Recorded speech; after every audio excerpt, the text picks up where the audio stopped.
இன்ப நாள் இது, இனிய நாள் இது. செந்தமிழ் செல்வர் செந்தமிழன் தம்பி சீமான் அவர்கள் உள்ளிட்ட மேடையில் அமர்ந்திருக்கும் அத்தனை திரைத்துறை சார்ந்த நண்பர்களே, பத்திரிகை சகோதரர்களே, ஊடக தோழர்களே, நண்பர்களே, உங்கள் அனைவருக்கும் பணிவான என் மாலை தமிழ் வணக்கத்தை மகிழ்வோடு தெரிவித்துக் கொள்கின்றேன். கருணாஸ் எனது உடன்பிறவா தம்பி. அவரது பெருமுயற்சியில் சல்லியர்கள் சங்கம் நாதம் இடப்போகிறது. அகிலமெங்கும் வெற்றி கொடி நாட்ட இருக்கிறது. சல்லியர்கள் சாமானியர்கள் அல்ல, சகாப்தம் படைக்கப் போகிறவர்கள், சரித்திரம் படைக்கப் போகிறவர்கள். ஆம், அங்கிங்கெனாதபடி எங்கும் வெற்றி கொடி நாட்டிட இறைவனை இறைஞ்சி விடைபெறுகிறேன். நன்றி, வணக்கம். எல்லாத்துக்கும் வணக்கம். நான் தமிழ் கொஞ்சம் கொஞ்சம் தான் பேச முடியும். நான் தெலுங்கு இருந்தாலும் கூட நான் தமிழில் தான் பேசுகிறதுக்கு எதுக்குன்னா அண்ணா இங்கே உட்காருங்கல்ல, எனக்கு பயமாக இருக்குது தமிழ் பேசல அண்ணா. இல்லைண்ணா, நான் செகண்ட் மூவி ப்ரொடியூஸ் பண்ணேன். அண்ணா கருணாஸ் அண்ணா மெயின் ரோல். போகும் இடு தூரம் இல்லை. முதல் படம் விசித்திரன் ஆர்கே சுரேஷ் கூட பண்ணது. செகண்ட் மூவி அண்ணா கூட சேர்த்து விமல் அண்ணா சேர்த்து அது வரப்போகிறது. நெக்ஸ்ட் இயர் பிப்ரவரி மாதத்தில் வரப்போகிறது. இது என்னன்னா, படம் is not a easy job to make it. எல்லோரும் உங்களுக்கு தெரிஞ்ச விஷயந்தான். நீங்கள் என்ன எழுதுறீங்களோ அது கொஞ்சம் பார்த்து ஒரு 1 or 2 டைம்ஸ் திங்க் பண்ணிட்டு எழுதிட்டாங்கன்னா, இங்கே வேலை பண்ணுற ஆளுங்க இருக்காங்கல்ல, அவங்க ரொம்ப ஹார்ட் ஒர்க்காக பண்ணிட்டு தான் பண்ணுறாங்க. நிறைய பேர் தூக்காத கூட பண்ணிகிட்டே இருக்காங்க. நிறைய பேர் சாப்பாடு இல்லாத டைமில் கூட சாப்பாடு கூட ஒரு நாளுக்கு ஒரு தடவை தான் சாப்பிட்டு வேலை பண்ண ஆளுங்க கூட நான் பார்த்த படத்தில். இவ்வளோ ஹார்ட் ஒர்க் பண்ணும்போது அவங்களுக்கு எல்லாத்துக்கு நீங்கள் தான் என்கரேஜ்மெண்ட் கொடுக்கணும். ஸோ இது எப்படின்னா எழுதுங்க, பட் படம் பற்றி எதுனால் கொஞ்சம் பாசிட்டிவாக இருந்துச்சுன்னா அப்போ தான் தியேட்டர்ஸ் எல்லாம் நல்லா போகும். இப்போ எல்லாம் தியேட்டர்ஸ் மேலே தான் நம்மளுக்கு எல்லாம் நம்பிக்கை இருக்குது. பட் நீங்கள் எல்லாம் நல்லா எழுதிட்டுவீங்கன்னு சொல்லிட்டு எனக்கு நம்பிக்கை இருக்குது. Thank you very much for giving this opportunity. Thank you. அனைவருக்கும் வணக்கம். இந்த மேடையில் விற்றிருக்கும் சீமான் அண்ணன் மற்றும் கருணாஸ் அண்ணன் மற்றும் இந்த படத்துக்கு விழாவிற்கு வந்திருக்கிற அனைவருக்கும் பத்திரிகை நண்பர்களுக்கும் வணக்கம். 2 நாளைக்கு முன்னாடி தான் இந்த படம் பார்த்தேன், சல்லியர்கள். நான் அண்ணன் கூப்பிட்டார் ஃபங்க்ஷனுக்கு. ஆனால் எனக்கு எதுவுமே தெரியாது, படம் பார்க்கலாமான்னு கேட்டேன். இமீடியட்டாக படம் காமிச்சாங்க. உண்மையே சொல்கிறேன், உணர்வுபூர்வமான ஒரு அற்புதமான படைப்பு தான் அந்த சல்லியர்கள். இந்த படத்தில் நந்தினின்னு ஒரு கேரக்டர் நடிச்சிருக்காங்க. ரியலாகவே ஒரு அந்த அவங்களுக்கு எவ்வளோ நாள் ட்ரைனிங் கொடுத்தாங்கன்னு தெரியாது. அற்புதமாக அந்த பொண்ணு பேலன்ஸ் பண்ணியிருக்காங்க. இந்த படத்தில் இன்னும் என்ன பண்ணும், ஓகேவா? ஸோ அதனால் இந்த படத்தில் ஒவ்வொருத்தரும் நடிச்சிருக்க பார்க்கும்போது ரொம்ப சூப்பராக இருந்துச்சு. இந்த கேஸ்டிங் சூப்பராக இருந்துச்சு. நந்தினி கேரக்டர் மட்டும் இல்லை, மற்ற எல்லா கேரக்டருமே அந்த டைரக்டர் கரெக்டாக கிட்டு சூப்பராக வேலை வாங்கியிருக்காரு. அது மட்டும் இல்லாமல் இது உணர்வுபூர்வமான ஒரு படமாக இருக்குது. இது ஒரு மண்ணை சார்ந்த உணர்வுபூர்வமான ஒரு படம். இதை படமாக சொல்கிறத விட நாவல் டைப்பில் இருந்துச்சு. அது ஒரு நாவல் பார்த்தீங்கன்னா உங்களுக்கு எப்படி வேணாலும் எழுதிட்டு போயிடலாம். ஆனால் நாவலுக்குள்ளேயும் ஒரு விசுவலேஷன் பண்ணுறது ரொம்ப கஷ்டம் நாவலை. அந்த ஒரு உணர்வு தான் அந்த செல்லியில் எனக்கு கொடுத்துருச்சு. படம் பார்க்கும்போது எனக்கு ரொம்ப அந்த படத்தில் பிடிச்ச விஷயம் கேமரா ஒர்க் ஆகட்டும், அப்புறம் மற்ற காஸ்டிங் ஒர்க் ஆகட்டும். அதில் போர்க்காட்சிகள் பக்கா ட்ரைனிங் கொடுத்து பண்ணுறது மாதிரி இருந்துச்சுங்க. ட்ரைனிங் கொடுத்துருப்பாங்கன்னு நினைக்கிறேன். அவ்வளோ கிளியராக இருந்துச்சு இந்த படம். ஸோ இந்த படத்தை நம்பி எடுத்த டீமுக்கும் கருணாசன் மற்றும் கிட்டு அந்த தயாரிப்பாளர், இந்த படத்தோட மியூசிக் டைரக்டர்ஸ் அனைவருக்கும் இந்த படம் ஒரு நல்ல ஒரு மைல் ஸ்டோனாக இருக்கும்னு வாழ்த்தி விடைபெறுகிறேன். நன்றி, வணக்கங்கள். அனைவருக்கும் என்னோட மாலை வணக்கம். மேடையில் இருந்திருக்கும் திரு சீமான் அவர்களும் மற்றும் மேடையில் இருந்திருக்கும் எல்லாருக்கும் என்னோட பணிவான வணக்கங்கள். இந்த படம் நான் பார்த்தேன். நிச்சயமாக மேடை பேச்சுக்காக சொல்ல, நல்ல முயற்சி. அவர் கிட்டோட படம் அந்த மேதகுவும் பார்த்தேன், ரொம்ப தரமாக பண்ணியிருந்தார். இந்த படம் நிச்சயமாக, ஏன்னா இதில் என்ன நம்ம தமிழில் தான் பேசுகிறாங்க, அந்த இலங்கை தமிழில் பேசுறதுனால நிச்சயமாக இந்த படம் ஒரு நல்ல ரீச் ஆகும்னு நினைக்கிறேன். மேதகு கூட ஒரு நல்லா போச்சு. ஓடிடிலேயே பெரிய லெவலில் ஹிட்டான படம் மேதகு. அதுக்கு அடுத்து இந்த படம் முயற்சி எடுத்திருக்காரு. படம் நல்ல தரமான படம், நான் மேடைக்காக சொல்ல. நிச்சயமாக இந்த படம் ஓடுங்கிற நம்பிக்கை இருக்குது. ஏன்னா இன்னொரு இது என்ன, ஒரு இலங்கை படம் அப்படின்னு பார்க்காம ஒரு நல்ல ஒரு லவ் சப்ஜெக்ட்டு. இப்போ ஒரு படங்கள் இப்போ கன்னத்தில் முத்தமிட்டால் எடுத்து பார்த்தா கூட அந்த லவ் எபிசோடு தான் படத்தை நிற்க வச்சுன்னு சொல்லலாம். அது மாதிரி இந்த படத்துலேயும் லவ் எபிசோடு ரொம்ப டிஃப்ரெண்ட்டாக பண்ணியிருக்காங்க. அப்புறம் நம்ம கருணாஸை பற்றியும் கிரேஸை பற்றியும் சொன்னால் எல்லாருக்கும் தெரிஞ்ச மேட்ரு தான். அவங்களுக்கு எவ்வளோ மியூசிக்கில் நாலேஜ் இருக்குது, எவ்வளோங்கிறது எல்லாருக்கும் தெரிஞ்ச உண்மை. அவரோட பையன் கென்னு வந்து உண்மையிலேயே ரொம்ப மெச்சூர்டாக இருக்குது மியூசிக் வந்து. இங்கே கென்னு வரலையா? நிச்சயமாக நல்ல ஒரு எதிர்காலம் இருக்குதுன்னு நினைக்கிறேன் கென்னுக்கு. ரொம்ப அருமையாக அற்புதமாக மியூசிக் பண்ணியிருக்காரு. மற்றும் இந்த படத்தில் வேலை பார்த்துறவங்க தான் போட்டு சொன்னாங்களே 30 பேர் தான் வேலை பார்த்தா, படத்தில் எதுவுமே தெரியல. நல்ல தரமான படமாக நல்லா எடுத்திருக்காங்க. நிச்சயமாக அந்த படம் வெற்றி பெறணும். வெற்றி விழாவுக்கு நானும் வந்து கலந்துப்பேன். நன்றி, வணக்கம். அன்பிற்குரிய சகோதரர் சீமான், அன்பிற்குரிய தம்பி இயக்குனர் கெட்டு, அன்பிற்குரிய நண்பர் கருணாஸ் உள்ளிட்ட என் திரைப்பட குடும்பத்தினர் சூழ்ந்திருக்கிற அனைத்து உறவுகளுக்கும் என்னுடைய அன்பான மாலை வணக்கம். சல்லியர்கள் திரைப்படமாகறதுக்கு முன்பே தம்பி கிட்டு அவர்கள் என்னிடம் அந்த கதையை சொன்னாங்க. காரணம், மேதகு படைப்பு எனக்கு ரொம்ப பிடிச்சிருந்தது. சல்லியர்கள் சொன்னதுக்கு 2 காரணம். ஒன்று, கதையை சொல்லணும் அப்படிங்கிறது பகிர்ந்துக்கணும்னு. 2வது, என்னுடைய மகன் தமிழ் கௌதமன் இந்த படத்தில் சல்லியரில் நாயகனாக நடிக்கிறதா இருந்தது. ஆனால் இன்னொரு படத்துக்கு முடி நிறையா விட்டதுனால இது உடனடியாக படப்பிடிப்பு போகணும், முடியை ஒட்ட வெட்டணும் அப்படிங்கிறதுனால அது பண்ண முடியாமல் போயிடுச்சு. அப்பொழுதே ஒரு பெரும் சிலிர்ப்பை இந்த கதையாக கேட்கும்போதே எனக்குள்ள ஒரு பெரிய தாக்கத்தை ஏற்படுத்துச்சு. திரைப்படைப்பாக இதை பார்க்கணும்னு நண்பர் கருணாஸ் அவர்களும் கிட்டு அவர்களும் சொன்னபோது பொன்ராம் அவர்களும் நானும் தான் பார்த்தோம். உண்மையிலே செகண்ட் ஹாஃப் பார்த்து முடித்த உடனே 2 பேர் மட்டும்தான் பார்த்தோம். ஒரு கனத்த மனநிலை அதிலிருந்து நீங்கிறதுக்கு ரொம்ப நேரம் ஆயிடுச்சு. காரணம், தொழில்நுட்ப கலைஞர்களுடைய நேர்த்தியான அந்த உழைப்பு, குறிப்பாக அந்த படத்தில் நடித்த நடிகர்களுடைய அந்த நடிப்பு, செம்பியனாக நடித்த தம்பியாக இருக்கட்டும், திருமுருகனாக இருக்கட்டும், அதில் இந்த பொண்ணு கதாநாயகியாக நடிச்சிருக்கு. அது ஏதோ டிக்டாக் பண்ணிக்கிட்டு இருந்தோம் தஞ்சாவூரில். ஒரு பேயை போல் நடிச்சிருக்கு இந்த படத்தில்.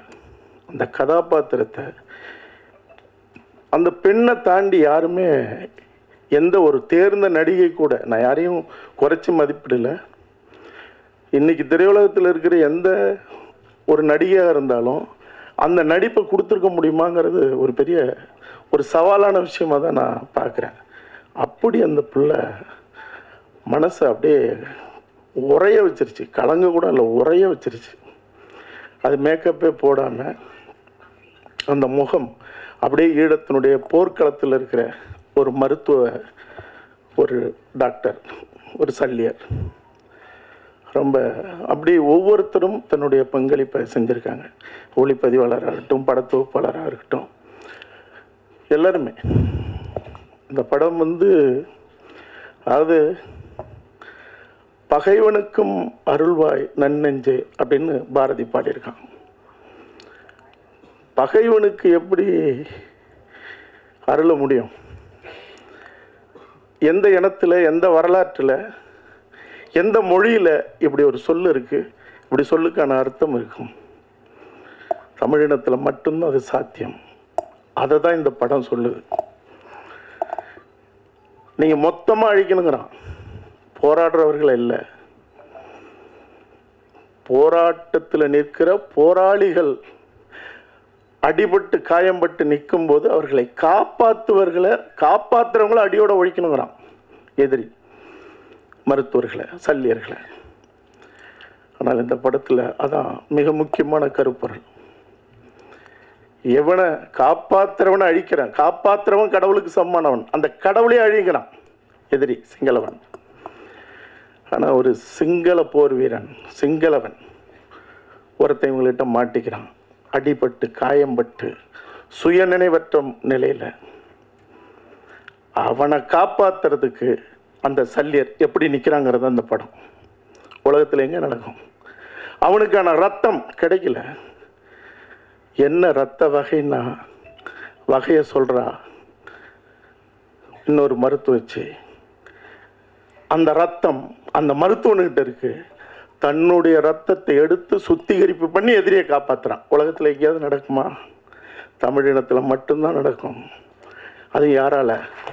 என்னுடைய தாய்க்கும் தாய் மொழிக்கும் சமமான எங்களுடைய தமிழீழ தேசிய தலைவன் மேதகு பிரபாகரன் வளர்ப்புல மட்டும்தான் நடக்கும்னு சொல்றதா இந்த படத்தினுடைய அறம் சார்ந்த அந்த உன்னதம். பேசா பொருளை பேசுவதுதான் படைப்புக்கு பேரழகு. அதை இந்த படைப்பு பேசுது. அடுத்த கட்டத்துக்கு எடுத்துட்டு போக முடியலங்கிற நிலையில அது கருணாஸ் கையில் வந்து விழுது. கருணாஸ் நான் இருக்கேன் அப்படின்னு அதை தாங்கி இந்த குழு எடுத்து முடிச்சு இன்னைக்கு கொண்டு வந்து நிற்குது. இனத்தை போலவே, தமிழ்நாட்டை போலவே, தமிழீழத்தை போலவே திக்கு தெரியாத நிற்கிற நிலையில தான் கருணாஸ் இன்னைக்கு எங்களை எல்லாரையும் அழைச்சி இந்த படத்தை எப்படியாவது அடுத்த கட்டத்தை எடுத்துட்டு போகணும், உலகத்துக்கு எடுத்துட்டு போகணும், இந்த செய்தியை எடுத்துட்டு போகணும். இதுவரைக்கும் சேகரித்த பொருளெல்லாம் முடிஞ்ச வரைக்கும் போட்டு நிற்கிற இந்த படைப்பு வெற்றிங்கிற ஒரு பக்கம் இருந்தாலும் இன்னொரு பக்கம் அடுத்தடுத்த படைப்பு எடுக்கிறதுக்காக இது எப்படியாவது இது உலகத்தின் பார்வையில் கொண்டு சேர்க்கணும் அப்படிங்கிற அந்த தகிப்பு, அந்த தவிப்புங்கிறது வந்து ஒரு ஒரு ஒரு ஒரு அதை எப்படி பார்க்கறது, அதுக்கு நாமெல்லாம் தமிழினம் என்ன செய்ய போகுதுங்கிறதான். அதில் ஒரு காட்சி வரும், நீங்கள் படம் பாருங்க, என்ன பேசினாலும் இந்த படம் உழுக்கும். மகள் மருத்துவம் படிக்கணும்னு ஆசை, ஆனால் அங்கே வாழவே முடியாத நிலை, ஆனால் அவள் படிக்கணுங்கிறான். ஒரு ஸ்டெதஸ்கோப் கிடைக்குது அவள்கிட்ட, எடுத்துகிட்டு வந்து அப்பன் நெஞ்சில் வைக்கிறான். அப்பனுக்கு ஆசை மருத்துவம் சாகணும். இவன் சொல்கிறான், அப்பன் பொண்ணு காதில் வச்சு கேட்குது. அப்பன் சொல்கிறான், பொண்ணுக்கு கல்யாணம் கல்யாணம்னு கேட்குதாம்மா என் நெஞ்சில் இருந்துங்கிறான். அவன் ஒரு புன்னகை புரிகிறான். பதிலுக்கு அப்பா நீங்கள் காதில் வைங்கிறான். கருணாஸ் தான் அப்பன். கருணாஸ் பொண்ணுடைய நெஞ்சில் வைக்கிறாரு. பொண்ணு சொல்கிறா, அப்பா இந்த மண்ணுக்கு விடுதலை விடுதலைன்னு என் நெஞ்சிலேருந்து கேட்குதா பாருங்கிறான்.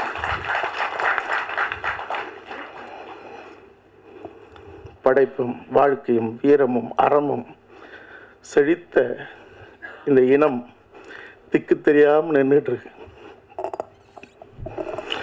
ஒரே ஒரு நிகழ்வு மட்டும் சொல்லி நான் விடைபெறணும்னு நினைக்கிறேன். அதாவது உலகத்தினுடைய பல நாடுகளுக்கு போராளிகளாலேயும் அல்லது எங்கள் தமிழீழ உறவுகளாலேயும் அழைக்கப்பட்டு போராட்ட காலத்துக்கு மட்டும் இல்லை, ஐநா சபையில் 3 முறை நான் பேசினது, என் படைப்பு ஆவணப்படம் அங்கே திரையிடப்பட்டது. இப்படி ஓடுன அந்த காலகட்டங்கள்லாம் தலைவர் பிரபாகரனுடைய வரலாற்றை திரைப்படமாக்கிறதுக்கு சொன்னாங்களே, சந்தனக்காடு வீரப்பனுடைய அந்த வரலாறு 15 ஆண்டுகளுக்கு முன்னாடி எடுக்கப்பட்டது. இன்னைக்கும் பேசப்படும் பொருளாக மட்டும் இல்லை, பரபரப்பாக மட்டும் இல்லை, திகிலாவும் அது கடந்துகிட்டு இருக்கு. ஆனால் அன்னைக்கே சொல்ல வேண்டிய அத்தனையும் சமரசம் இல்லாத, எவனுக்கும் கவலைப்படாம அதிகார வர்க்கங்களை அடிச்சு நொறுக்கி எரிச்சு சாம்பலாக்குற அளவுக்கு படைப்பை செஞ்சாச்சு. ஆனால் இன்னமும் பொய்யும் பித்தலாட்டத்தோடு சேர்ந்து வீரப்பனை பற்றின செய்திகள் உள்ளா வந்துக்கிட்டே இருக்குது, படைப்புகள் வந்துக்கிட்டே இருக்குது. செய்கிறவங்க செய்யட்டும், ஆனால் இன்னும் பாதிக்கப்பட்டு நிற்கிற அந்த மக்களுக்கு ஒரு தீர்வை, ஒரு நீதியை, மனமும் உடலும் புண்பட்டு கிடக்கிற அவர்களுக்கு ஒரு தீர்வு கொடுக்க இங்கே யாருக்கும் அருகதையும் இல்லை, நேர்மையும் இல்லை, அரசாங்கம் உட்பட. ஆக அப்படிப்பட்ட நிலையில் அந்த சந்தனக்காடு எடுத்ததே வீரம் சரிந்த எங்கள் ஈழத்தின் விடுதலை போராட்டத்தை படைப்பு செய்யறதுக்கான ஒரு ஒத்திகையாக தான் எடுத்தேன். அதை நேர்த்தி எடுத்தேன். வரும் சந்தனக்காடு வந்தது போலவே இந்த உலகத்தை உழுக்க உழுக்க, இந்த உலகம் அதிர அதிர உலக மாந்தர்கள் தலகுனிய வன்னிக்காடு ஒரு நாள் வரும். அதை செய்யாம நான் தலை செய்ய மாட்டேன். அதுக்காக ஓடின ஓட்டத்தில் ஒரு சிலருக்கு அந்த சம்பவம் தெரிஞ்சிருக்கலாம். அதாவது பல கொடூரங்களை அரங்கேற்றின ஒரு சிங்கள போர் வீரன் அவன் ஒரு நாள் அகப்பட்டுக்கிறான். யாருக்கிட்ட? புலி போராளிகள் கிட்ட. அவனை சிங்களவன்கிட்ட கிடைச்சா சிதைச்சு கொண்டு வருவான். இங்க புலி போராளிகளிடம் கிடைச்சிட்டா முறைப்படி அவனுக்கான விசாரணை, புலிகளுடைய நீதிமன்றம், அதுக்கப்புறம் அவனுக்கான தண்டனை. அதில் எந்த சமரசமும் இல்லை. அப்படி ஒரு கொடூரமான சிங்கள வீரனை பிடிச்சு சிறையில் வச்சு விசாரணை நடந்துகிட்டு இருக்கு. ஒருவேளை சிங்கள சிறையில் தமிழன் இருந்தா அங்க ஒரு தமிழிச்சு போய் அவனை பார்க்க முடியாது, சாமானியனா இருந்தாலும் புலி வீரனா இருந்தாலும். ஆனால் தமிழர் புலிகளுடைய சிறையில் இருந்தா ஒரு சிங்கள பெண்ணா இருக்கட்டும், தாயா இருக்கட்டும், குடும்பத்தில் எந்த உறவா இருந்தாலும் வந்து பார்க்கலாம். அப்படி சிறையில் அடைக்கப்பட்ட அந்த சிங்கள வீரனை அவனுடைய இளம் மனைவி, காதல் மனைவி, 6 மாதம் ஆச்சு கைது செஞ்சு பார்க்க வரா. ஒரு காதல் மனைவி, இளம் மனைவி, எவ்வளோ ஆசை இருக்கும். இவன் கொடூரமானவன், மாட்டிக்கிட்டான், வெளியே வருவானா வரமாட்டானா, ஆனால் பார்க்கிற நாள் அன்னைக்கு வரா, பார்க்குறான். ஆனால் மாலை 5 மணிக்கு கடைசி பேருந்து. அது கடந்து போயிடுச்சுன்னா அதுக்கப்புறம் பேருந்து இல்லை. சிங்கள பகுதிகளில் அடைப்பு, அந்தாண்ட போக முடியாது. பார்த்துட்டு போனவ தன் கணவன் தனக்கு கிடைப்பானா கிடைக்க மாட்டான்னு ஏதோ ஒரு மரத்தடியில் உட்காந்து அழுதவ பேருந்தை தவற விட்டுறான். பேருந்து போயிடுது. இப்போ ரோந்து போன புலிகள் கண் பார்வையில் பட்டுறான். என்னன்னு தவிச்சு போகிறாங்க. எப்படி நீங்கள் இருந்த, ஏன்னா அது குற்றம், ஏன் பார்க்காம விட்டோம் அப்படின்னு. அவள் போயிருக்கணும், போகலை, என்ன செய்யறது? வெறும் ஆண்கள் மட்டுமே இருக்கிற சிறை பகுதி அது. நீங்கள் அதை தாண்டி போனால் இந்தாண்ட சிங்கள தடுப்பு அல்லது செக் போஸ்ட், அந்தாண்ட பெண்கள் பகுதி தூரத்தில் இருக்குது. இரவு நெருங்குது, எப்படி வச்சிருக்கிறது? தலைவர் வரைக்கும் செய்தி போகுது. ஒரு பெண், சிங்கள பெண் செய்தி போகும்போது என்ன பண்ணுறது? அவளை, ஒரு பெண்ணை எப்படி வச்சிருக்கிறது? ஆண்கள் மட்டுமே இருக்கிற ஒரு இடத்துல. தலைவர் சொல்கிறாரு, சரி அந்த பெண்ணுக்கு பாதுகாப்பு தேவை. அந்த பெண்ணுக்கு பாதுகாப்பு தேவைன்னா ஒரே வழி, அவள் கணவன் அருகில் இருக்கிறது மட்டும்தான். கணவனோடு இரவு தங்க வைத்து அதிகாலையில் பத்திரமா அனுப்பி வைங்கிறார். இருக்கிறா, அனுப்பி வச்சிடுறாங்க, போயிடுறா. போனதுக்கு அப்புறம் தான் அவளுக்கு பிரச்சனை.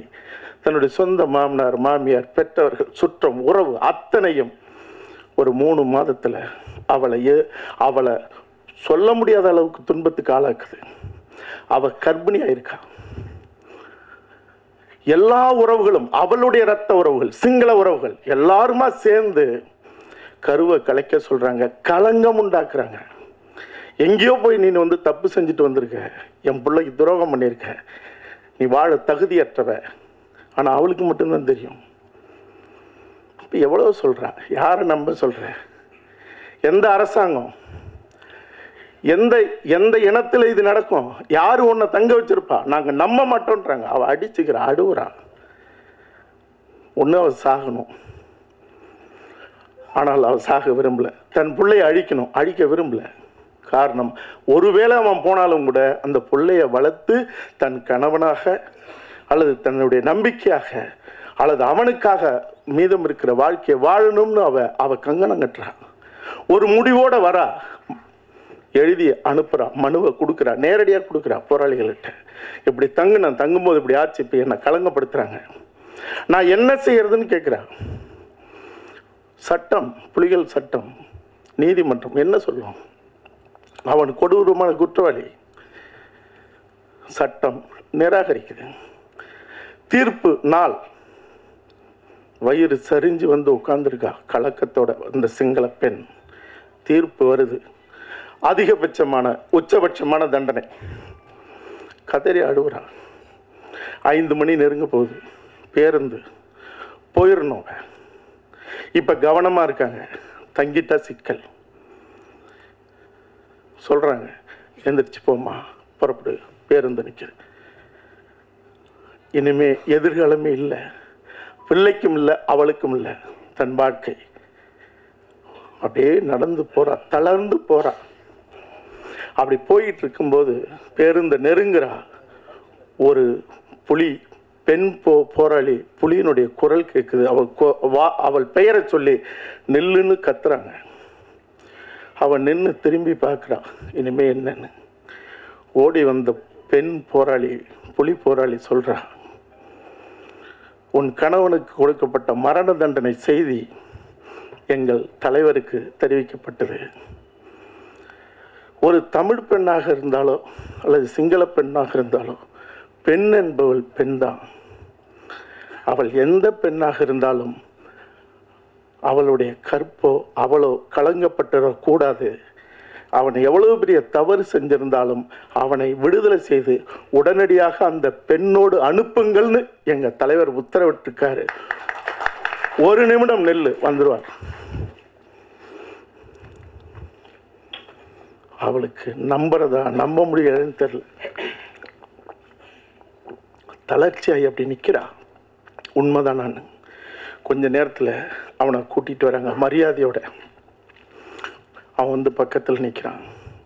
அந்த பெண் போராளியை பார்த்து அவன் கேட்குறான், உங்கள் தலைவர் இருக்கிற திசை எதுங்கிறான். கையை காட்டுறாங்க. பார்க்குறான்.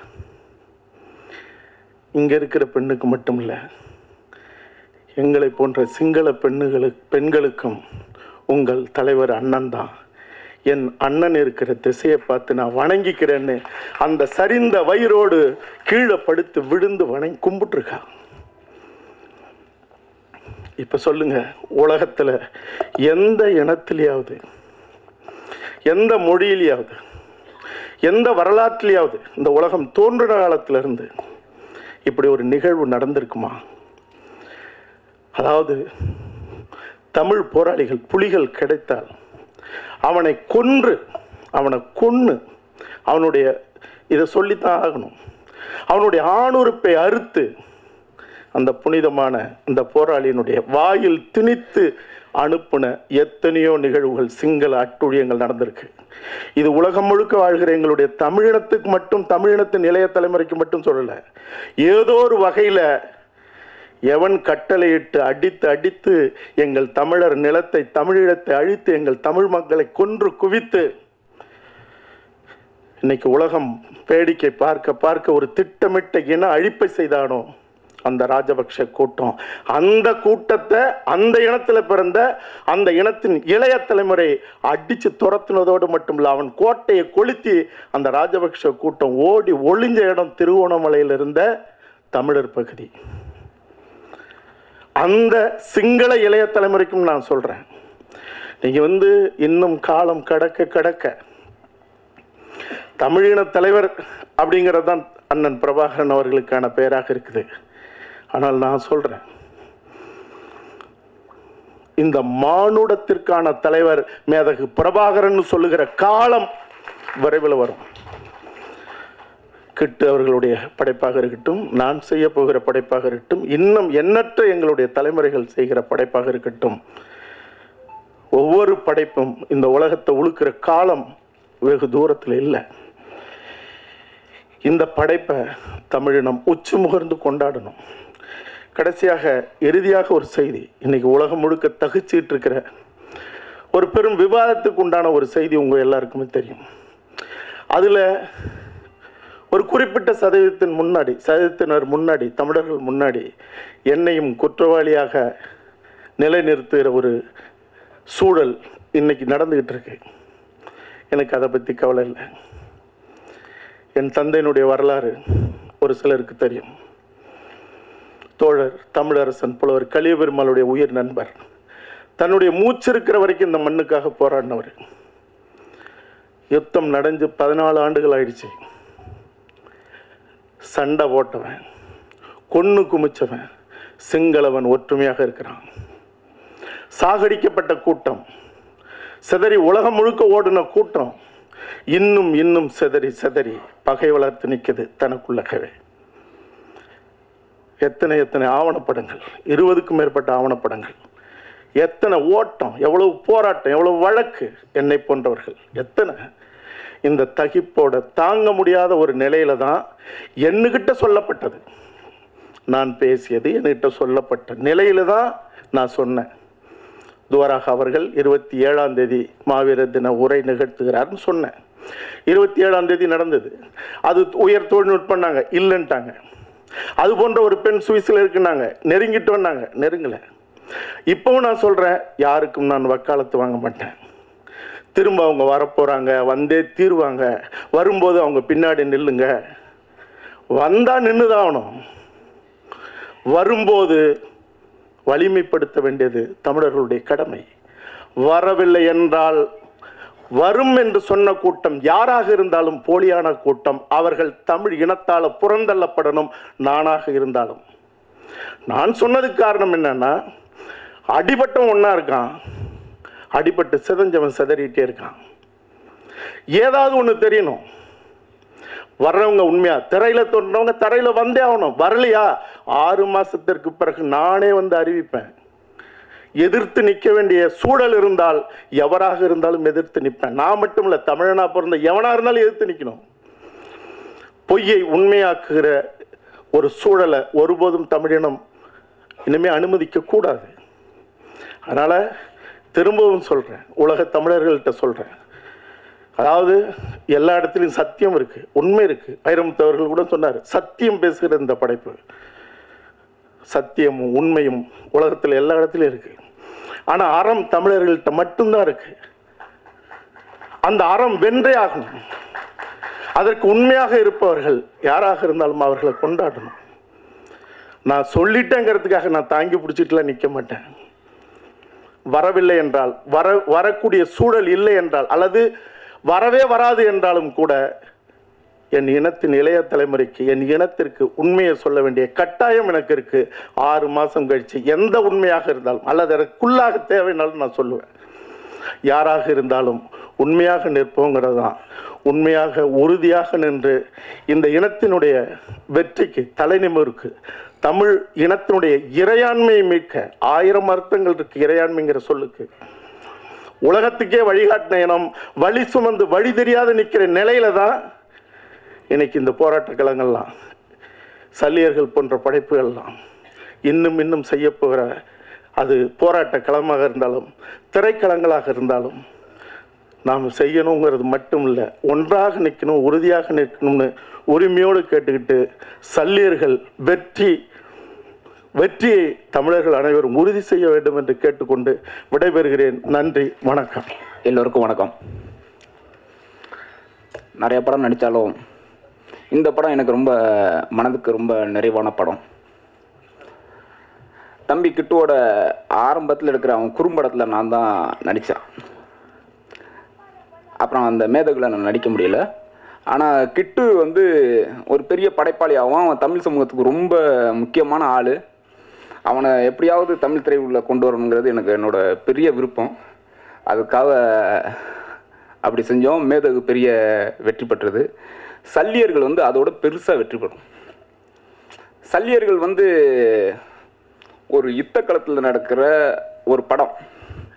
ஆனால் அது பார்வையாளனுக்கு வந்து ஒரு ஹீரோ வில்லன் படம் தான். ஒரு பக்கா என்டர்டெயின்மெண்ட் படம். நல்ல காதல் இருக்குது. ஒரு அரக்க கூட்டத்துக்கும் ஒரு அறத்தோடு நிற்கிற கூட்டத்துக்கும் இடையில் நடக்கிற யுத்தத்தில் நடக்கிறதான் கதை. நீங்கள் வெகுஜன ரசிகராக இருந்தால் உங்களுக்கு 100% இந்த படம் பிடிக்கும். நீங்கள் தமிழ் உணர்வாளர்களாக இருந்தால் 1000 முறை உங்களுக்கு பிடிக்கும். அவ்வளோ சிறந்த படைப்பு.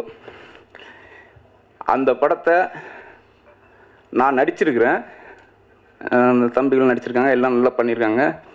இந்த படைப்பை ஒரு பெரிய படைப்பாக கொண்டாந்து சேர்க்கறதுக்கு மிக முக்கியமான காரணம் வந்து கண்ணாசனம் தான்.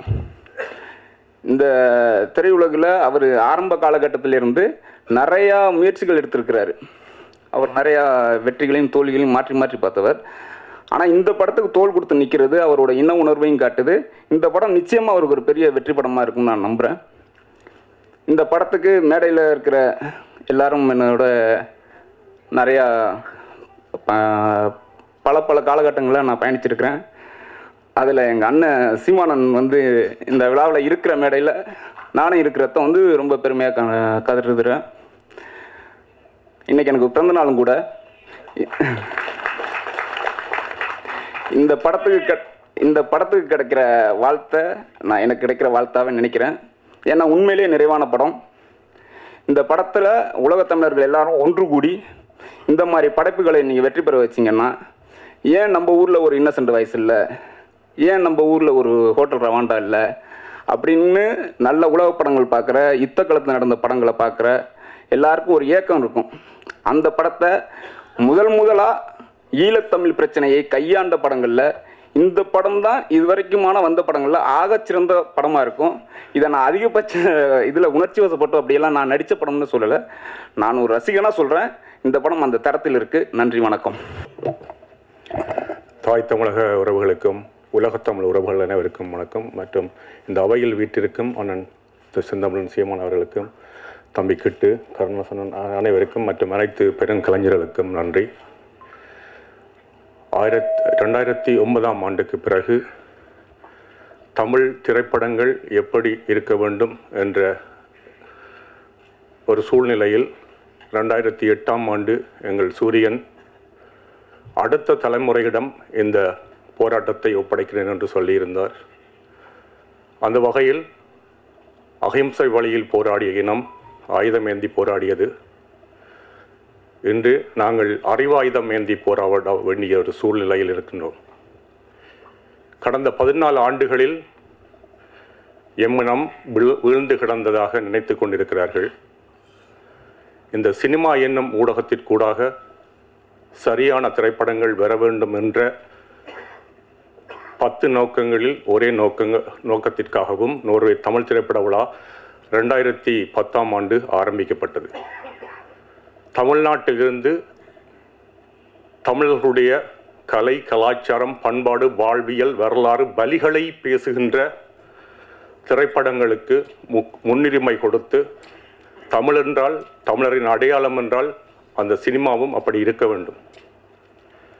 தொடர்ச்சியாக 14 ஆண்டுகளாக அப்படிப்பட்ட திரைப்படங்களைத்தான் நாங்கள் தெரிவு செய்து அதற்காக உலகத் தமிழர்களின் பாராட்டாக சிறந்த அங்கீகாரம் தொடர்ச்சியாக வழங்கி வருகின்றோம். அந்த தமிழர் விருது எங்கள் தமிழீழம் அமைந்திருந்தால் அந்த நாட்டுக்கே உரித்தான ஒரு விருதாகத்தான் அதை எண்ணி நான் இத்தனை வருடம் தனியொருவனாக இருந்தாலும் 5 நண்பர்களோடு தொடர்ச்சியாக வந்து அந்த திரைப்பட விழாவை வந்து நடத்தி வருகின்றேன். அந்த வகையில் கடந்த 2 ஆண்டுகளுக்கு முன்பாக மேதகு திரைப்படத்தை மிக சிறப்பாக எங்கள் திரைப்படம் எந்த மொழி பேச வேண்டும், எப்படி இருக்க வேண்டும் என்பதற்கு எடுத்துக்காட்டாக தம்மை கிட்டு மிக சிறப்பாக அந்த எங்களுடைய கூத்துக்கலை கூடாக அந்த கதை நகத்தலை மிக தெளிவாகவும் சிறப்பாகவும் செய்து உலகத் தமிழுடைய அந்த திரைப்படத்தை கொண்டு சேர்த்தோம். அதற்காக நானும் நோர்வே நாட்டில் இருந்து நிறைய உழைத்தேன். அந்த படம் எங்களுடைய மக்களிடம் கொண்டு சேர்க்க வேண்டும். அதற்காக இன்று தமிழ் சினிமாவில் 200க்கும் மேற்பட்ட திரைப்படங்கள் வருகின்றன. தமிழக கலைஞர்களாக இருந்தாலும், தமிழக மக்களாக இருந்தாலும் சரி, இன்று எங்களுடைய ஈழத்தில் வாழ்கின்ற மக்களாக இருந்தாலும் சரி, போதை வஸ்து, வன்முறை கலாச்சாரம் இவைகளை விதைக்கின்ற திரைப்படங்கள் தான் அண்மை காலங்களில் வருகின்றன. மிகவும் மனவேதனையாக இருக்கின்றது. எப்படிப்பட்ட திரைப்படங்களை எடுக்க வேண்டும் என்று எங்களுடைய உறவுகள் நிச்சயமாக சிந்திக்க வேண்டும். சிறந்த திரைப்படங்களை உருவாக்குவார்கள் என்ற நம்பிக்கையில் இந்த சல்லீர்கள் திரைப்படமும் மிகப்பெரிய வெற்றி பெறும் என்ற நம்பிக்கை எனக்குண்டு. இந்த திரைப்படத்தை உலகமெங்கும் திரைப்படுவதற்காக அண்ணன் கருணாஸ் அவர்களுக்கும் தம்பி கிட்டவர்களுக்கு நான் மிகவும் பெருந்துணையாக இருப்பேன். ஏற்கனவே அவர்களோடு கதைத்திருக்கின்றேன். ஏனென்றால் இப்படி படங்கள் இன்றைக்கு தமிழகத்தில் வெளியாகிற சூழலும் சரி, அங்கேயும் சரி நிறைய கஷ்டம், போராட்ட வழி இருக்குது. ஆனால் அதையெல்லாம் தாண்டி நாங்கள் கடுமையாக உழைச்சி இந்த திரைப்படத்தை கொண்டு வருவோம். இது போன்ற படங்கள் தொடர்ந்து அடுத்த 2024 வரப்போகுது என்ற மகிழ்ச்சியான செய்தியை உங்களுக்கு சொல்லிக் கொள்கின்றேன். நன்றி, வணக்கம். எல்லாருக்கும் வணக்கம். இந்த சல்லியர்கள் திரைப்படத்தினுடைய இந்த அறிமுக விழா கூட்டம் ஏற்கனவே இதே அரங்கத்தில் வந்து ஒரு 6 மாதங்களுக்கு முன்பாக இசை வெளியீட்டு விழா நடத்தினோம். அதை கடந்து ஒரு படத்துக்கு அடுத்து இன்னொரு நிகழ்ச்சி இசை நிகழ்ச்சி அந்த ஒரு ட்ரைலர் மறுபடி ஒரு காட்சி பிரத்யேகமாக ஏற்பாடு பண்ணதுக்கு ஒரே அடிப்படை காரணம், அண்ணன் சீமான் அவர்களை வைத்து இந்த படத்துக்கு ஒரு அறிமுக கூட்டம் நடத்தணும் அப்படிங்கிற என்னுடைய முழு விருப்பம். இதில் எந்த மாற்று கருத்து கிடையாது. நான் ரொம்ப வருஷமாக சினிமாவில் இருக்கேன், உங்களுக்கு தெரியும். அண்ணன் கூட நிறையா ஒர்க் பண்ணியிருக்கேன், பழகியிருக்கேன், ஒன்றா இருந்திருக்கேன். அதையெல்லாம் கடந்து இன்றைக்கி வந்து நம்ம திரையுலகத்தை சார்ந்த நடிகர் போண்டாமணி அவர்கள் மறைஞ்சிட்டார். இந்த தருணத்தில் இங்கே இருக்கக்கூடிய அத்தனை ஆத்மாக்களும் அந்த ஆத்மா இறைவனடி சாந்தி அடைய ஒரே ஒரு நிமிடம் மௌன அஞ்சலி செலுத்துமாறு அன்போடு கேட்டேன்.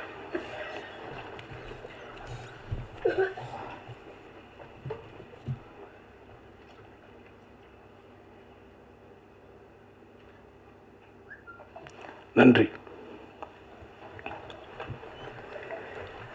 இந்த விழாவினுடைய அழைப்பை ஏற்று இங்கே வந்திருக்கக்கூடிய இந்த படைப்பினுடைய இந்த படத்தை நான் எடுக்கணும் அப்படிங்கிறதுக்கு எனக்கு முதல்ல கிட்டு அவர்கள் கூட்டிகிட்டு வந்தது அண்ணன் ராவணன் அவர்கள். இவர் வந்து பரமக்குடியில் இருக்கார். ரொம்ப சராசரியான ஒரு சாதாரண ஒருத்தர் தான், பெரிய வசதி வாய்ப்புகள்லாம் கிடையாது. ஆனால் இந்த படம் எடுப்பதற்காக முதல் முன்படமாக 10 லட்சம் ரூபாயை முதன்முறையாக கொடுத்து இதை துவக்கி வைத்தது இவர் தான்.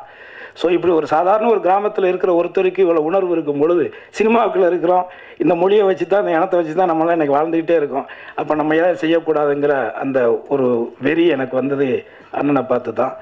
அதற்கு அடுத்ததாக இவருடைய நண்பர்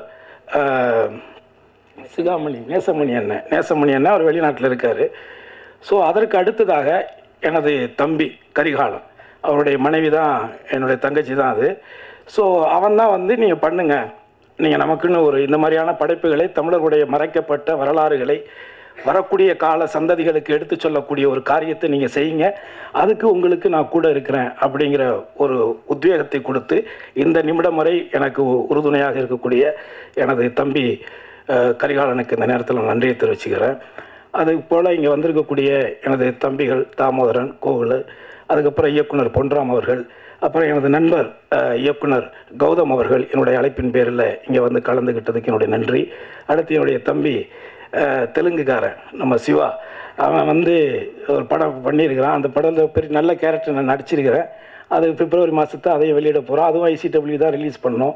அடுத்து எனது நீண்டகால நண்பரும் எனது அருமை அண்ணனுமான தேனப்பன் அவர்கள், அதுக்கப்புறம் நடிகர்கள் 2 பேர், மகேந்திரன் தம்பி 2 பேருமே நல்லா இதில் குறிப்பாக ரொம்ப நல்லா நடிச்சிருக்கிறாங்க. நீங்கள் படம் பாருங்கள். அடுத்து என்னுடைய அழைப்பை ஏற்று வந்து முதலாக தன்னுடைய வாழ்த்துறையை வழங்கி சென்றக்கூடிய எனது அப்பா தானு அவர்களுக்கு இந்த நேரத்தில் என்னுடைய நன்றி. அதே மாதிரி இந்த கதையை வந்து நம்ம பண்ணணும் அப்படிங்கிறது மேதகு படம் பார்த்து தான் எனக்கு அந்த உணர்வு வந்துச்சு. அவர் சொன்னதை சரியாக பண்ணியிருந்தார். ஸோ அவர் என்ன கேட்டாரோ அதை நான் வந்து சிறப்பாக நான் ஒரு தயாரிப்பாளராக அவர் செஞ்சு கொடுத்துருக்கேன். அவரும் நேர்மையாக உண்மையாக இந்த படத்துக்கு உழைச்சிருக்காரு, ஒர்க் பண்ணியிருக்காரு. அதில் இந்த படத்தில் நடிச்சிருக்கிற நடிகர்கள் எல்லாருமே அந்த கதாபாத்திர தேர்வெல்லாம் ரொம்ப அற்புதமாக பண்ணியிருக்காரு இயக்குனர். நீங்கள் நிச்சயமாக உங்களுக்கு ஒரு பிரத்யேகமான காட்சி நம்ம போட்டு காட்டுவோம். பிப்ரவரி மாதம் இந்த படத்தை நம்ம வந்து வெளிக்கொண்டு வரோம். என்னுடைய ஆசை வந்து தமிழ் சினிமாவில் ஒரு பிரச்சனைக்குரிய ஒரு விஷயத்தை, குறிப்பாக இலங்கையில் நடந்த ஒரு இன அழிப்பை ஒரு வரலாற்று பதிவாக பண்ணணும்னு சொல்லி எடுத்து முதன்முறையாக நமது தணிக்கை அதிகாரிகளிடத்தில் சர்டிஃபிகேட் வாங்கின முதல் படம் எனக்கு தெரிஞ்சு இதாக தான் இருக்கும்னு நினைக்கிறேன். இதை எடுத்ததுக்கு காரணம் என்ன? அதை எடுத்ததுக்கு காரணம் என்னென்னா, இதை உண்மையே நான் ஒன்று சொல்லணும். என்னுடைய மகன் தான் இந்த படத்துக்கு மியூசிக் பண்ணான். ஆனால் என் பையன் என்கிட்ட கேட்ட கேள்வி என்ன தெரியுமா?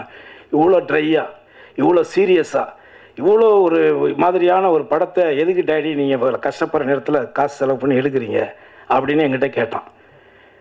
ஏன்னா இவங்க லவ் பண்ணுறாங்க, லவ் பண்ணும்பொழுது கூட எனக்கு மண், மொழி, இனம் அப்படியெல்லாம் பேசுகிறாங்க. இதெல்லாம் யார் டேடி இப்போ இந்த காலத்தில் ஏற்றுக்குவாங்க? இல்லைடா, இது நடந்த காலகட்டங்கள். அப்பா காதலிச்சாங்க, நிறைய பேர் போராளிகள் காதலிச்சு திருமணம் பண்ணியிருக்காங்க. நானே நிறைய பேரை பார்த்துருக்கிறேன். ஆனால் அந்த காதலில் கூட அவங்கள்ட்ட ஒரு ஒழுக்கமும் ஒரு அறமும் இருந்ததுடா. அது உங்களுக்கு புரியலை. உனக்கே 21 வயசு பையன், உனக்கே தெரியலைன்னா நான் என்னடா பண்ணுறேன் பொழுது அடுத்த தலைமுறைக்கு சுத்தமாக இது தெரியாமல் போயிருமேங்கிற தான் எடுத்தேன். ஆனால் அப்போ என் பையன்கிட்ட ஒரே ஒரு வார்த்தை சொன்னேன், தம்பி, அப்பா வந்து நிறையா காசு பணம்லாம் உனக்கு சேர்த்து வைக்கலாம், எதுவும் ஃபீல் பண்ணாத. ஃப்யூச்சரில் நீ நடிகராக எப்படியாவது ஒரு இடத்துல ஒரு ஆள் ஆயிடுவேன். அப்படி ஆனாலும் கூட வரக்கூடிய காலங்களில் நடிகர் கருணாஸோட பையன், எம்எல்ஏ கருணாசு பையன்லாம் சொல்கிறத விட இந்த சல்லியர்னு ஒரு படம் எடுத்தானே அவனோட புள்ளன்னு உனக்கு ஒரு அடையாளத்தை என்னால் உருவாக்கி கொடுக்கணும், இதாண்டா உனக்கு நான் கொடுக்குற சொத்து அப்படின்னு தான் நான் அவன்கிட்ட சொன்னேன். உண்மையில் அந்த உணர்வில் தான் இதை நம்ம செஞ்சுருக்கிறோம். எல்லாருமே நமக்கு என்னன்னு போயிட்டோம்னா வேறு யார் தான் செய்கிறது அப்படிங்கிறது. அதாவது இது நம்ம நாடு, அது நம்ம ஊர், தமிழ்நாடு நம்ம ஊர். இந்த ஊரில் எல்லாரும் வாழலாம், ஆனால் ஆள்பவன் தமிழனாக இருக்க வேண்டும். அதற்கான சீமானவர்களை உரையாற்ற வருக வருக என்று நான் வரவேற்கிறேன். உணர்வோடு கூடியிருக்கிற என் அன்பு உறவுகள், மதிப்புமிக்க ஊடகவியலாளர்கள், இதழியல் தோழர்கள்,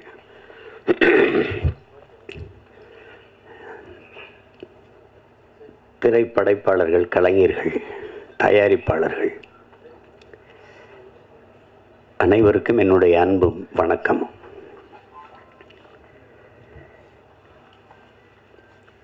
சல்லியர்கள் அதை படம் என்று சொல்வது அது அவ்வளவு பொருத்தமான சொல்லல்ல. அது படம் இல்லது, ஒரு வரலாற்று ஆவணம். அது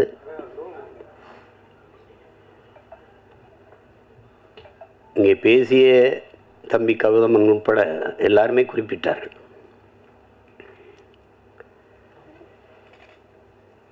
ஒரு வரலாற்றை மறந்துவிட்ட இனம் வாழாது. வேற இழந்த மரமும் வரலாற்றை மறந்த இனமும் வாழாது. தன்னின வரலாறு தெரியாத எந்த இனமும் எழுச்சி வர முடியாது.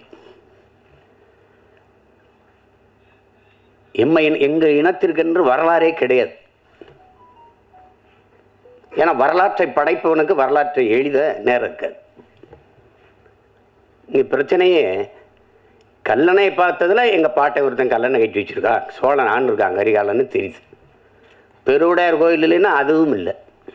அருண்மொழி சோழன்னு ஒருத்தன் ஆண்டான், அவனுக்கு ஒரு மகன் இருந்தான் அரசேந்திர சோழன், உலகம் பூரா படையெடுத்து போய் வென்றாங்க. அப்படிலாம் வரலாற்று பதிவு எங்களுக்கு இல்லை. இப்போதைக்கு இருக்கிற எங்கள் முன்னோர்கள் தீரன் சின்னமலைக்கோ மருதுபாண்டிக்கோ பூலித்தேவனுக்கோ வேலு நாச்சியாருக்கோ அவங்களுக்கும் ஒன்றும் இல்லை. பாட்டனார் அழகுமுத்துக்கோனை பற்றி பேசலாம்னு படித்தா 30 பக்கம் இருக்குது. அதில் கடைசி 3 பக்கம் தான் அவரை பற்றி செய்தி இருக்குது. எல்லாம் தமிழர் இன வரலாறு நீங்கள் இப்படி பார்த்தீங்கன்னா முன்னோர்களுடைய இதை பார்த்துக்கிட்டே வரும்போது எதிரிகளால் வீழ்த்தப்பட்டதே கிடையாது. எல்லாம் உடன் பிறந்த இரத்த துரோகங்களை தான் தோக்கடிக்கப்பட்டது. கடைசி எங்கள் தலைவர் உட்பட எல்லாமே. நீங்கள் வேலுநாச்சியாரா அங்கே ஒரு துரோகம், மருதுபாண்டியாரா அங்கே ஒரு துரோகம், தீரன் சின்னமலையா கூட இருக்கிறவனே செஞ்ச துரோகம், பண்டார வன்னியானா அவனை என் சொந்த ரத்தக்காரனே எங்களுக்கு துரோகம் பண்ணி இப்படி தோத்ததான் எங்களுடைய இந்த படிப்பினை ஏன் தேவைப்படுது அப்படின்னா, அது கற்றறிவை விட பட்டறிவு மேலானதுங்கிறான். அதனால தான் அது அண்ணல் அம்பேத்கர் வரலாற்றை படிக்காதவன் வரலாற்றை படைக்கவே முடியாதுங்கிறார். அது ஹோசிமின் வரலாற்றை மறந்து விட்ட இனம் சுடுகாட்டில் இறந்து கிடக்கிற பிணம்டாங்கிறார். அது ஒன்றுக்கும் பயன்படாகிறார். நமக்கு இலக்கிய சான்று தான் இருக்குது. பாண்டிய நெடுஞ்செழியன் மதுரையை ஆண்டான் அப்படின்னா அங்கே ஒரு பெருமாட்டி கண்ணகி போய் கால் சிலம்பை உடைச்சு நீதியை நிலைநாட்டினான்னு இலக்கிய சான்று தான். வரலாற்று சான்று எங்கே இருக்கு? இல்லை. ஆனால் இதை தெளிர்ந்து உணர்ந்த ஒரு மகன் இந்த இனத்தில் இருக்கிறாருன்னா அது என் உயிர் தலைவன் எங்கள் அண்ணன் மேதகுவே பிரபாகரன் அவர்கள். எல்லாவற்றையும் ஆவணப்படுத்தினார்.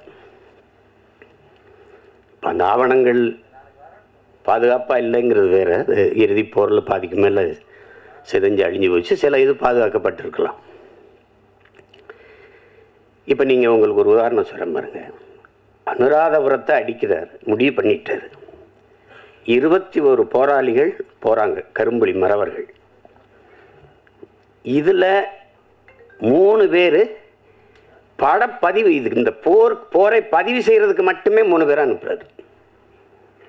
உன் உடன் பயிற்சி எடுத்தவன், உடன் பிறந்தவன், இது ஒரே நோக்கத்துக்காக நிற்கிற ஒரு தாய் பிள்ளைகள் அவன் ஓடி செத்துட்டா கூட அவனை போய் தூக்குறதுங்கிறதுலாம் வேலை இல்லை.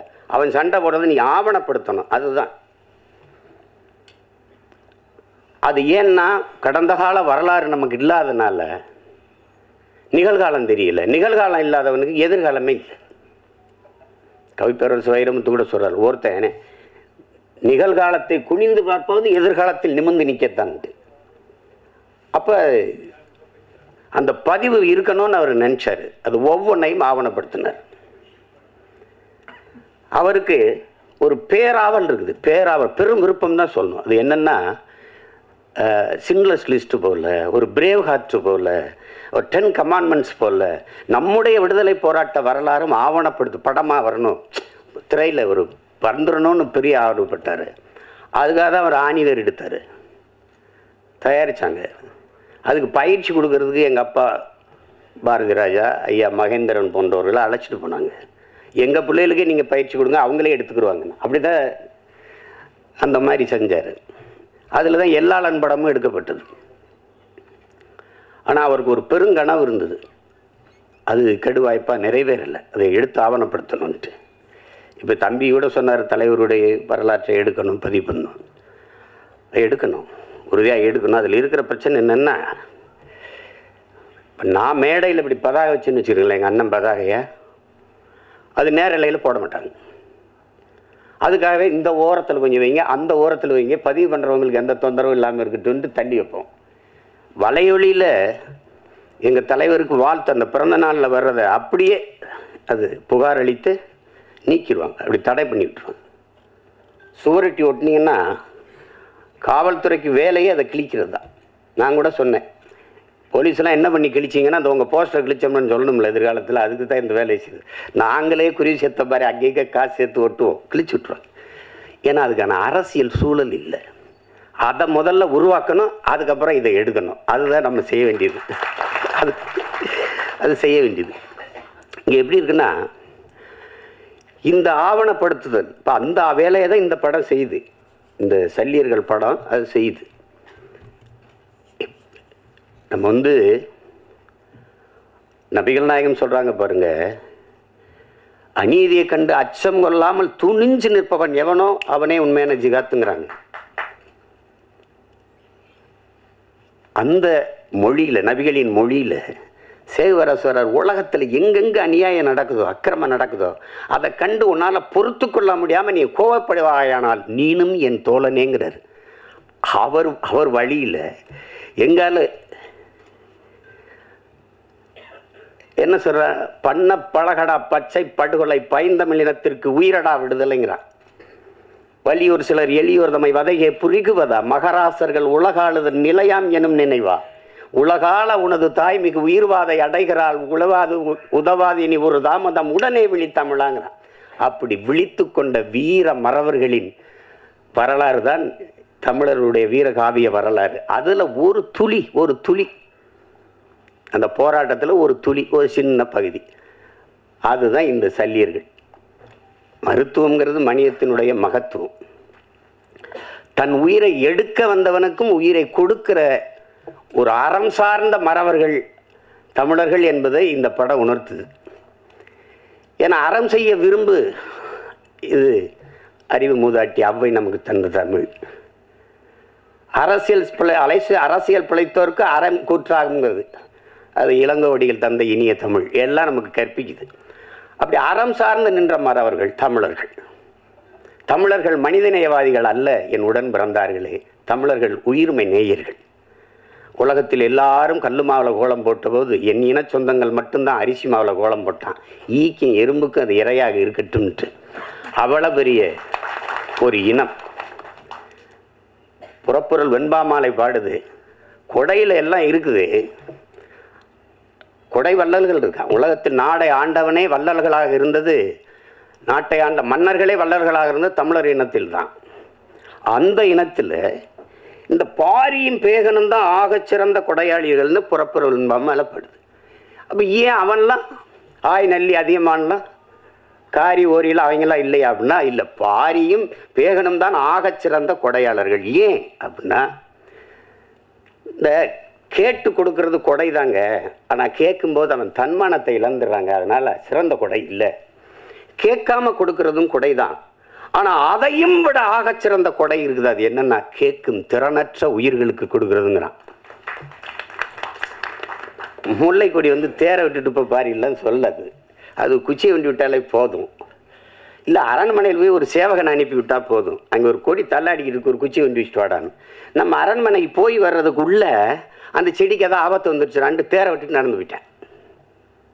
அதனால தான் அவன் சிறந்த. அது பார்த்தா பைத்தியக்காரத்தனமாக இருக்கும், ஆனால் மேலோங்கி நிற்பது தமிழில் முன்னோர்களின் உயிர்மை நேயம் என்பதை நாம் உணர்ந்து கொள்ள முடியும். அதை தான் பேகன் பண்ணதும். மயில் என்ன போர்வை கேட்டு கடிச்சான்ட்ட, அது இளங்காத்துல குளிர் காத்துல தான் தோகை விரித்து நல்லா ஆடும். அவர் போர்வை கொடுத்தாரு, அந்த குளிரை நடுங்குன்னு சொல்லிட்டு அது கதையாக கூட இருக்கலாம், கற்பனையாக கூட இருக்கலாம். நீங்கள் அகநூறார் படுது, தாதுன் பறவை பேதூரல் அஞ்சி மணி நான் ஆர்த்த மாணவனை தேரன்னு படுது. தலைவன் அரசன் போய்கிட்டு இருக்கான் காட்டுக்குள்ளே, தேரோட்டி ஓட்டி போயிட்டு இருக்கான். காட்டுக்குள்ளே போகும்போது இந்த தேரை நிறுத்துப்பா, இந்த தேரில் அலங்காரத்துக்காக அழகுக்காக தொங்க விட்டுருக்கல மணி, அந்த மணி நான் அப்புறம் அடக்குப்பா அப்படின்னு. அவன் அப்படி மண்ணை உருட்டி உருட்டி மணிக்குள்ளே தள்ளி தள்ளி சத்தம் கேட்காம நிறுத்துறான். ஏன் இந்த வேலையை செய்கிறீங்க அப்படின்னு கேட்குறான். அந்த தேரோட்டி வஞ்சுறான், காட்டுக்குள்ளே போகிறோம், தேர் சல் சல்னு சத்தம் எழுப்பிட்டு வருது இந்த சலங்கை, அந்த மலர்களில் தேன் சிட்டு வண்டுகள் இந்த வண்ணத்து பூச்சி எல்லாம் தேன் ஒன்று கொண்டு இருக்கும், இந்த சத்தத்தில் பயந்து ஓடிடும்டா, அதனால நிறுத்துறான். அப்போ இதுலேருந்து என்னென்ன தமிழர்கள் உயிர்மை நேயர்கள். ஏன்னா பகுத்துண்டு பல் உறவுகள் ஓம்புகன்னு பாட வேண்டியதானே, ஏன் பகுத்துண்டு பல் உயிர்கள் ஓம்புகன்னு வள்ளுவம் பாடுது, திருக்குறளில் மறைமொழியில் பாடி வைக்கிறாரு. பிறப்பு ஒக்கும் எல்லா மனிதருக்கும் எழுத வேண்டியதானே, பிறப்பு ஒக்கும் எல்லா உயிருக்கும் எழுத வேண்டியது. அந்த அறம் சார்ந்து வாழ்ந்த இனத்தின் மக்கள் அது ரொம்ப அண்டை அயலானுக்கும் அன்பு காட்டுங்கிறார் நபிகள். தன்னை போல் பிறரையும் நேசிங்கிறார் இயேசுபிரான். இன்னார் செய்தார் ஒருத்தர் அவர்னால நன்மையும் செய்து விடுங்கிறாரு நம்ம பாட்டினார் வள்ளுவ பெருமகனார்.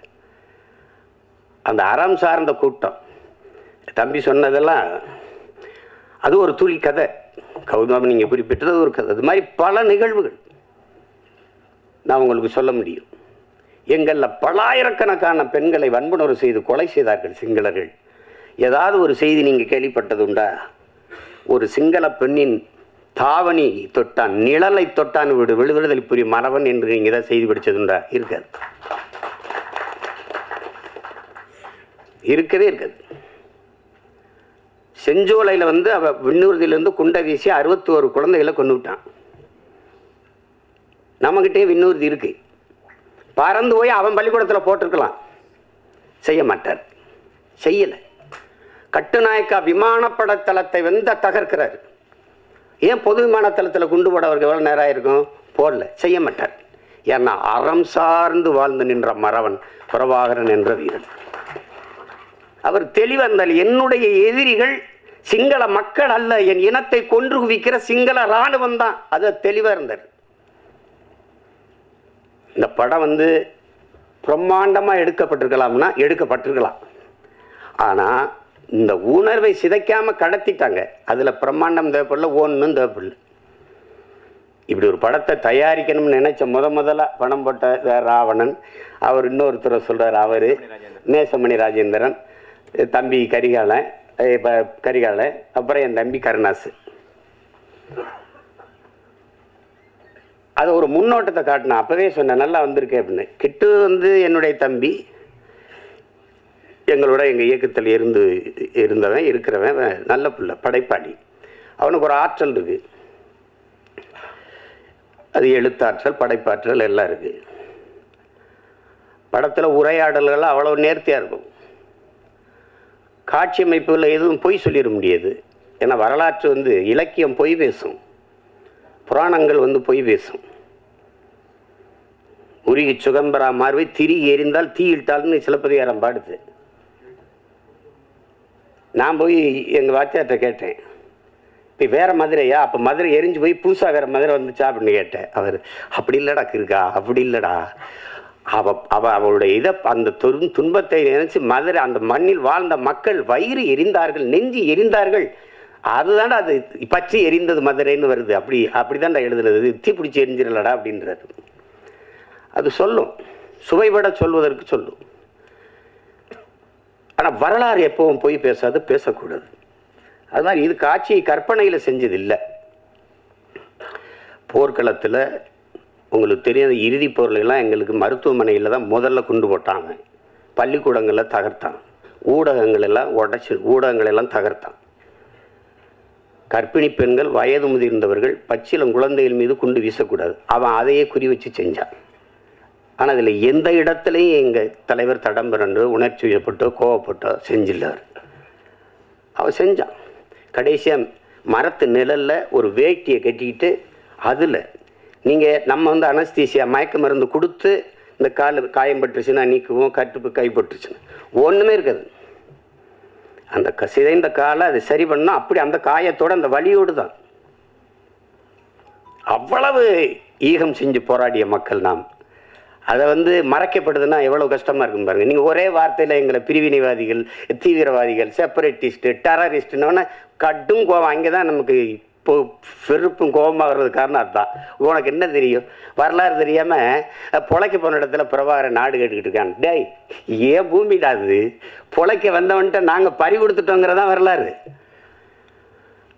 அதுதான் இங்கே பிரச்சனை. அதுதான் இப்போ அதனால் இந்த ஒரு வரலாற்று ஆவணமாக நான் இதை பார்க்குறேன். அந்த போர்க்களத்துலேயும் அந்த சூழல்லையும் காயம்பட்ட போராளிகளுக்கு மருத்துவம் கொடுக்கறதுக்கு பதுங்கு குழியிலேயே மருத்துவமனையை வச்சு எப்படி அதை கட்டமைச்சிருக்காருங்கிறது நீங்கள் பார்க்கும்போது தெரியும், படம் பார்க்கும்போது. அது மாதிரி தம்பி திருமுருகன் அவர்கள் சொன்னது மாதிரி ஒரு பகைவனாக இருந்தாலும் அவனுக்கு அன்பு காட்டுங்கிறத அதை தான் இந்த படம் உணர்த்துது. முழு கதையும் சொல்லிட்டு இருக்க வேண்டியதில்லை, நீங்கள் பார்க்கணும், அவசியம் பார்க்கணும். அதில் அந்த நந்தினியாக அந்த மருத்துவ பெண்ணாக நடிச்சிருக்கிற சத்யாதேவிக்கு எவ்வளோ பாராட்டினாலும் தகும். அது புது நடிகை, புதுசாக பங்கேற்றுருக்காங்கன்னு சொல்ல முடியாது. இதே மாதிரி முகம்தான் அந்த நாட்டில், அந்த காட்டில் என்ன பார்த்தனோ அதே மாதிரி ஒரு முகம், அந்த காட்டில் எப்படி எங்கள் போராளி வீரர்களை பார்த்தனோ அதே மாதிரி ஒரு முகம் மகேந்திரன். ரொம்ப நல்லா பண்ணியிருப்பாங்க ரெண்டு பேருமே. அது நீங்கள் பார்த்து அந்த உணர்வை நீங்கள் உள்வாங்கணுங்கிறதா என்னோட. அதுக்காக அதை திரும்ப பேசிட்டு இருக்க வேண்டியதில்லை, அதை செய்ய வேண்டியதில்லை. உலகம் பூரா இருக்கிற என் தாய் தமிழ் உறவுகள் இந்த படத்தை ஒரு படம்னு நம்ம சொல்லிக்கிட்டு இருக்கக்கூடாது. இது ஒரு வரலாற்று, ஒரு படைப்பு, ஒரு பதிவு. அதை நம்ம வரவேற்கணும், பார்க்கணும், நம்ம அடுத்த தலைமுறைக்கு கடத்தணும். தாய்மொழியே நம்ம மறந்துட்டோம். ஒரு தலைமுறைக்கு மேலே தமிழ் எழுத படிக்க தெரியாத ஒரு இனக்கூட்டம் ஆகிட்டோம். மொழி அழிந்து சிதைந்தால் இனம் அழியுங்கிறது வரலாற்று பெரு உண்மை. இப்போ அந்த சூழலில் வரலாறையும் விட்டுறக்கூடாது. இப்போ நீங்கள் நார்வேயில் கூட என் தம்பி வசீகரம் வந்திருக்காங்க கேளுங்க, தமிழ் படிப்பிக்க பள்ளிக்கூடம் 17 பள்ளிக்கூடம். டென்மார்க்கில் 32 பள்ளிக்கூடம். யார் கொடுத்துருக்காங்கிறீங்க? அந்த அரசு. உங்கள் தாய்மொழியை நீங்கள் மறந்து விடக்கூடாது அப்படின்னு நம்மளே தமிழாசிரியர் போட்டு படிப்பிக்குது. ஐரோப்பிய நாடுகள் எல்லா நாட்டிலையும் இருக்குது. ஆனால் ஏன் நாடு தமிழ்நாட்டில் தமிழ் படித்தால் வேலை கிடைக்காது, சோறு கிடைக்காது, ஒன்றும் கிடைக்காது அப்படின்ட்டு இவன் முட்டிக்கால் போடணும். தமிழில் பேசிட்டான்னா அவருக்கு தண்டம் கட்டணும். இந்த மாதிரி பள்ளிக்கூடம் இருக்குது. ஒரு நாள் அந்த பள்ளிக்கூடத்துக்கு மின்சாரம் போகாது, தண்ணியும் போகாது, ஒன்றும் போகாது, வெட்டி இருந்துருந்தான். என் தாய்மொழியை படிக்கிறது தான்டா பள்ளிக்கூடம் இருக்குது. இது ஒரு கூட்டம். அதை மறந்துட்ட மாதிரி தன் இன வரலாறை நம்ம கற்பிக்கலை பிள்ளைகளுக்குன்னா நான் யாருன்னே தெரியாமல் போயிடும். நான் யார் எனக்கு தெரியவே தெரியாது. அப்போ தன்னை மறந்த ஒரு நோயாளி மாதிரி ஆயிடுவேன். அதுதான் நீங்கள் வரலாறு தான் எல்லா உலகில் எல்லா தேசியனங்களுக்கும் வழிகாட்டியிருக்கு. வரலாறு தான். அப்போ அந்த வரலாற்று பதிவு நமக்கு இருக்கணும். இதை படமாக நீங்கள் பார்க்காமல் நம் பிள்ளைகளுக்கு நாம் 2 மணி நேரம் காட்டுற ஒரு பாடம் அப்படின்னு நீங்கள் கொண்டு போய் சேர்க்கணும். எல்லா தமிழர்களும் கொண்டாடுங்க. திரைப்பட ரசிகர்களாக இருக்கிறவர்கள் அவங்க நீங்களும் பாருங்கள், உங்களுக்கும் பிடிக்கும். என் தம்பி திருமுருகன் சொன்ன மாதிரி நீங்கள் தமிழனாக இருந்தால் 2000 மடங்கு 1000 மடங்கு கூட பிடிக்காது. அது உண்மைதான். அது அவ்வளவு சிறப்பான படைப்பு.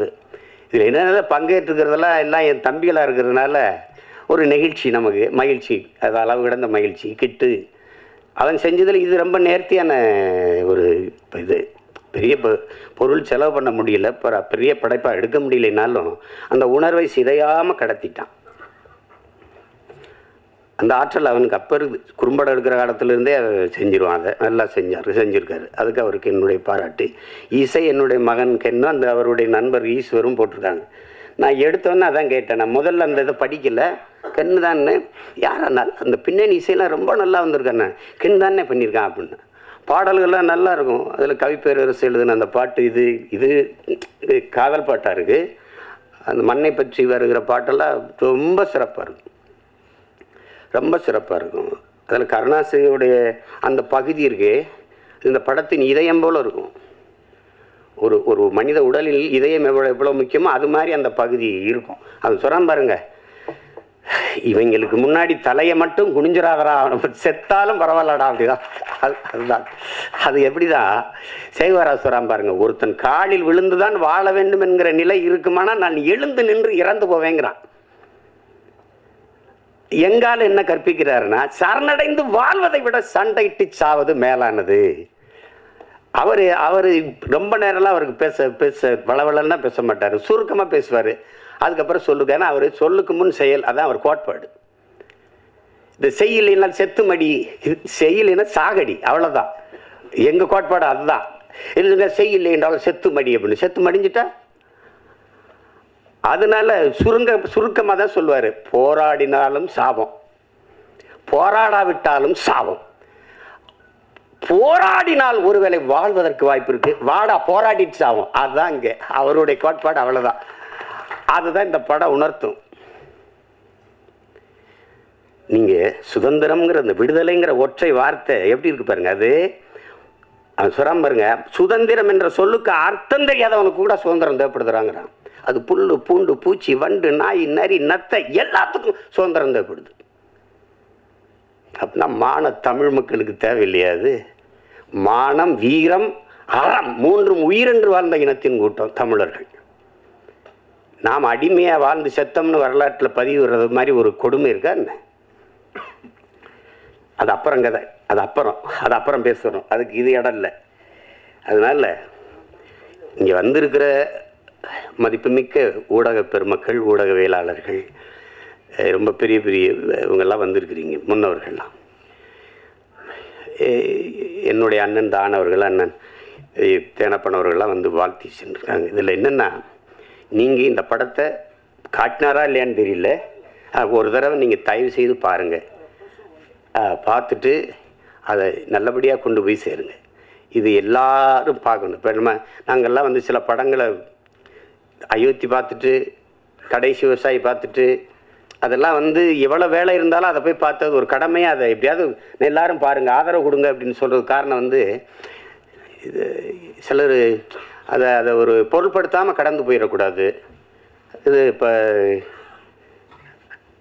சித்தான்லாம் ஒரு படம் பார்த்தேன், பார்க்க கூப்பிட்டாங்க, நேரெல்லாம் போயிட்டுது. அன்றைக்கி தான் இது இலக்கியச்சில் பார்த்தேன். நல்லா பண்ணியிருக்கிறாங்க, அருமையான படங்கள்லாம், சின்ன சின்ன படங்கள் நல்லா வருது, பெரிய பொருள் செலவுலாம் இல்லை. இப்போ கூட ஒரு படத்தை சொன்னாங்க, நம்ம மழை வெள்ளத்தில் சரியாக ஓடலை, நான் பார்க்கிங்க ஒரு படம், அது நல்லா இருக்குன்னாங்க. அப்போ அந்த படத்தை பார்க்கணுன்னு நீங்கள் நாங்கள் வீட்டை விட்டு வெளியில் வர முடியல, 4 நாள் தண்ணிக்குள்ளே நடக்கிறோம். அப்புறம் படம் பார்க்குறது, எங்கள் படமே பெரிய படமாகி போயிடுச்சு. அதனால் அது கடினமாயிருச்சு.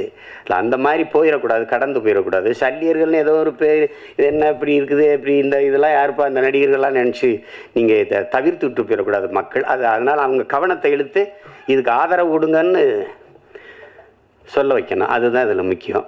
அது உலகம் முழுமைக்கு இருக்கிற என் தமிழ் சொந்தங்கள் வந்து எங்கள் இப்போ இதை உறுதியாக ஆதரித்து பெரிய அளவிற்கு கொண்டு போய் சேர்ப்பார்கள் என்று நான் நம்புகிறேன். அதுக்காக நம்பி வசீகரன் சொன்ன மாதிரி, இங்கே இருக்கிறவங்களாம் சொன்ன மாதிரி நானும் அதுக்கு முழு ஒத்துழைப்பையும் கொடுத்து உதவுவேன் தான் அந்த இது வந்து போய் சேர்க்கணும். எங்கள் பிள்ளைகளுக்கு தெரியணும்.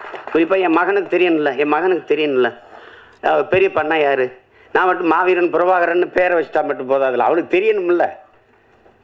அது என் தங்கச்சி வந்து ஆஸ்திரேலியாவிலேருந்து வந்துச்சு. அது வெள்ளைக்கார பொண்ணு, எங்கள் தம்பியை கல்யாணம் பண்ணிடுச்சு, ஈழத்து தம்பியை. அது வந்து பேசுகிறது, அண்ணா பையனுக்கு என்னென்ன பேருன்னா மாவீரன் பிரபாகரன். அண்ணா இமிக்ரேஷன் அது என்னவே விட மாட்டேங்கிறான், அவனைக்கிட்ட விட போகிறான். இமிக்ரேஷனில் சிக்கணும், அவ்வளோதான். ஒன்றும் பண்ண முடியாது. அது அந்த மாதிரி அது தெரியணும். அப்போ தான் என் பிள்ளைகளுக்கு யார் அவங்க பெரியப்பார் யாருன்னு தெரியணும், தலைவர்னா யாருன்னு தெரியணும். ஒரு இனம் யார் தலைவனே தெரியாமல் தட்டுக்கிட்டு நிற்கிது. அதை ஒரு கொடுமை. நான் பெருமைக்கு சொல்லலை என் உடன் பிறந்தார்களே, மதிப்புமிக்க பெருமக்களே. இந்த நாட்டை 4 முறை 5 முறை ஆண்ட நிர்வாகத் தலைவர்களைப் போல என் தலைவனுக்கு ஒரு 5 ஆண்டு நிர்வாகம் செய்கிற காலம் மட்டும் இருந்திருந்தால் உலகத்தின் தலை சிறந்த வல்லாதிக்க நாடாக எங்கள் தமிழீழ நாட்டை கொண்டு வச்சுருப்பார்.